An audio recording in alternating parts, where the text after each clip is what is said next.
So now that the Logan Paul and Dillon Danis chaos is finally over, I think we can all agree that the most interesting part about the whole situation was the build-up to the event instead of the actual fights that happened this past weekend.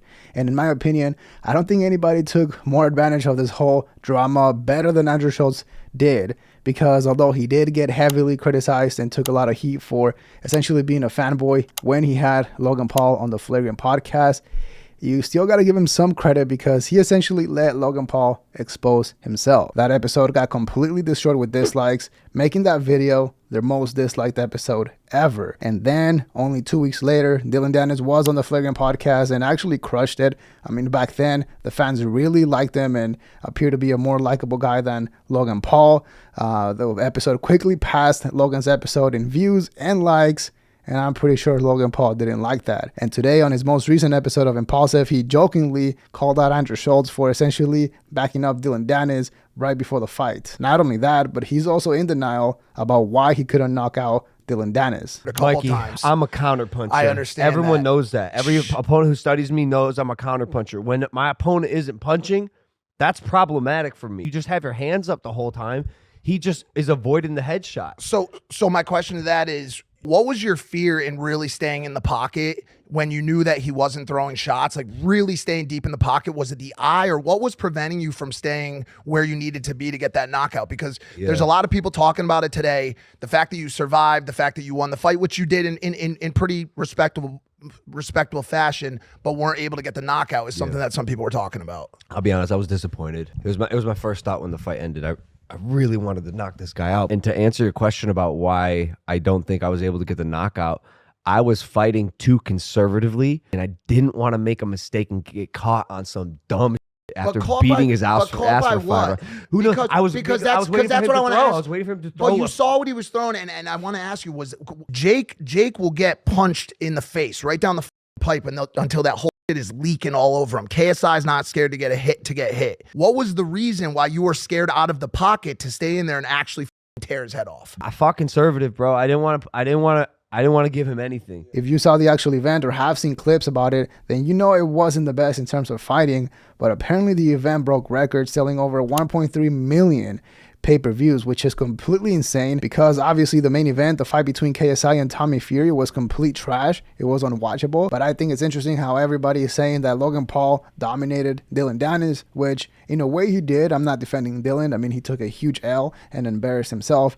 But the fact that Logan Paul couldn't even wobble or actually hurt Dillon Danis after unloading on him a lot of punches and essentially having a moving punching bag as an opponent, it's pretty wild. And I think that kind of settles the debate of who's a better boxer between Jake Paul and Logan Paul. And although nobody brought it up on that podcast episode, it's likely that Logan Paul has thought about it already and is probably expecting somebody to bring it up at some point, because lately people like Brendan Schaub and Andrew Schulz, who used to ride for him and be on his side 100% of the time, are now kind of turning on him and not defending him on everything. And it's probably hurting his ego, because we talked about this in the past, but the way that he responded to Brendan Schaub on Twitter, and then now him bringing up Andrew Schulz towards the end of the podcast, jokingly talking about him for having Dillon Danis on the podcast and siding with him, because he obviously doesn't care about the other people and was likely expecting Andrew Schulz to side with him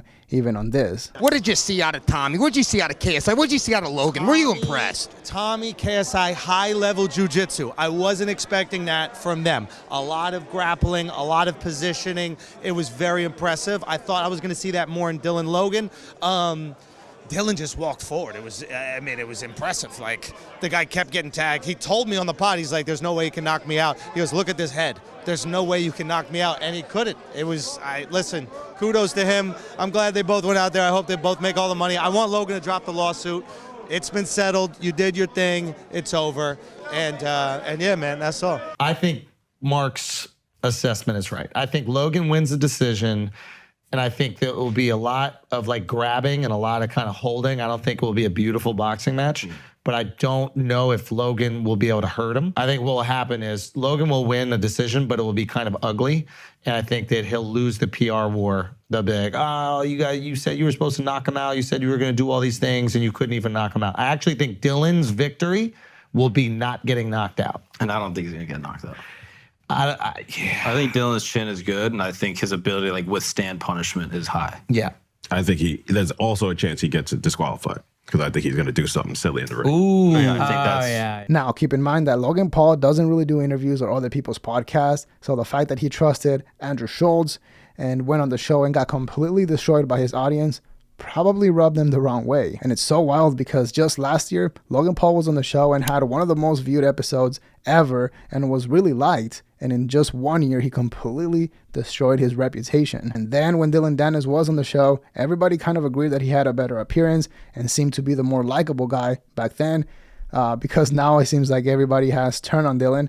But regardless, back when that happened, Andrew Schulz kind of started to side with Dillon Danis, jokingly saying that he would be in his corner, and then calling the whole lawsuit situation corny. So again, that was an example of Andrew Schulz not completely siding with Logan Paul before the fight. And I do think that Mike Malak brought it up to Logan Paul towards the end of the show, just to kind of make him feel good, because it's essentially a nice way of telling Andrew Schulz, I told you so, without really having to say it. By the way, just a quick plug. Hopefully by next week, we'll have these shirts available on the comedyenforcement.com website and the YouTube store, obviously. My goal is for these videos, these type of videos, to remain sponsor free. So if you guys want to support the channel next week, keep an eye out for that. Also, it's all done in-house, so it's not print on demand. And, I got the heat press, the vinyl cutter, all that stuff here. So yeah, if you want to support the channel, just keep an eye out. Andrew Schulz is performing tonight. By the way, two-faced ass Andrew Schulz. Wait, hold on. Hold on. Was a complete and utter Dillon Danis supporter. Yeah, what the Go fuck, to the man? fight last night. I What went was up to him. I was that? like, what the fuck's your way. problem? What was He that? I said, who do you got? I'm putting you on the line right now. You're on camera. Who do you got? I said, I like both these guys. I go, pick one. He goes, Danis. Schulz is No, I trolling. don't think he is. You know what I think it is? What? He's not two-faced. Because Jake does this with me and KSI. It's not being two-faced. Instigator. No, you can like two people. You can like two people. That's what he be said. friends with- That's what he said. Bro, he likes Dillon. Yeah. Cool. He likes me too.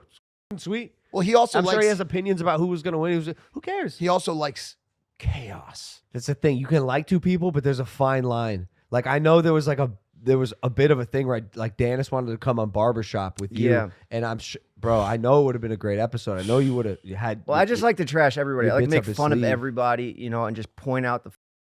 So that's what I was gonna go in there and do, but I love how yeah, this I'm is a a part. 10-second segment right I'm a now. part of this team. You know what else about Schultz? He's a straight shooter, dude. He asked me on the show. He's like, would you mind if I have? I'm like, no, I don't mind. Just keep it real with him. And they did. And they kept it real with them, and they had a good time. They had a good episode. God bless Dillon. I imagine waking up this morning was not easy. Face twice the size as it was. Swollen, beaten, battered, bruised, black, blue. The entire Twitter army that supported you and propelled you and gave your self-fulfillment for the past 2 months is now turned on you because they saw that you're a coward that can't even do the thing you're supposed to be good at by doing MMA in a boxing match, and he's got a hefty lawsuit on his hands for harassing an innocent bystanding woman. So there's a lot on that dude's plate, but God bless him. I wish him nothing but the best. I forgive Dillon, and the show goes on. Obviously, I don't think Logan Paul is actually upset with Andrew Schulz. If anything, he's likely more upset at Brendan Schaub than he would be at Andrew Schulz. Schulz is just being a funny guy and essentially giving both of them a platform to say whatever they want and have fun, which they did. And it will be interesting to see what Andrew Schulz has to say about the fights and the results because, again, Logan Paul couldn't knock out Dillon Danis. And I'm not defending Dillon. He took a huge L and embarrassed himself. But again, Logan Paul couldn't take him out. And Logan Paul himself said on his podcast that he didn't want to give Dillon Danis any chance, so he was fighting conservative, which is what I think everybody was criticizing Dillon Danis for doing. Logan even said that he was being careful, trying not to get hit on that right side where he got cut by that microphone so that he wouldn't give Dillon Danis any excuse to say that he made him bleed, which, I mean, I guess, yeah, the point of a fight is to not get hit, but I think that's just a weird excuse. And I think the biggest takeaway from this whole event is that it makes it appear that Jake Paul is definitely levels above both KSI and his own brother, Logan Paul. I think I'm better than you. And I think Nate chose you for a reason. And I think everyone knows that. What do you mean? Even in here. But what have you done to prove that you're better than me? I don't know. Went toe-to-toe 8 rounds with the greatest boxer of all time. What do you think happens if you fight Floyd Mayweather? I would knock him out. Bro. 100%. Don't be ridiculous. Don't be ridiculous. You think because you lost a fight to Floyd Mayweather that you're better than me at boxing? Now, one thing that Andrew Schulz still does very well, even as big as he is not shying away from the drama. Keep in mind that he essentially was the one that sparked the insane fallout between Bobby Lee and Brendan Schaub. He was also the first one to have Liver King on when he admitted that he was not natural, and then also asked Logan Paul about the whole beef with his own brother Jake Paul.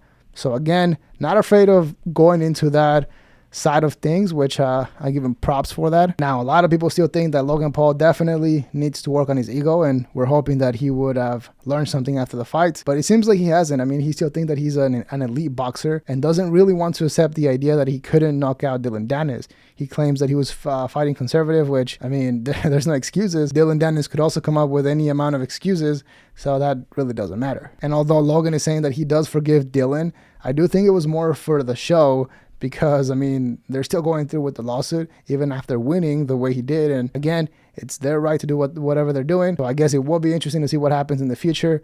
But yeah, let me know what you think in the comments below. Leave a like and subscribe to support the channel. Dislike if you didn't like the video. But that is all we have for today. See ya.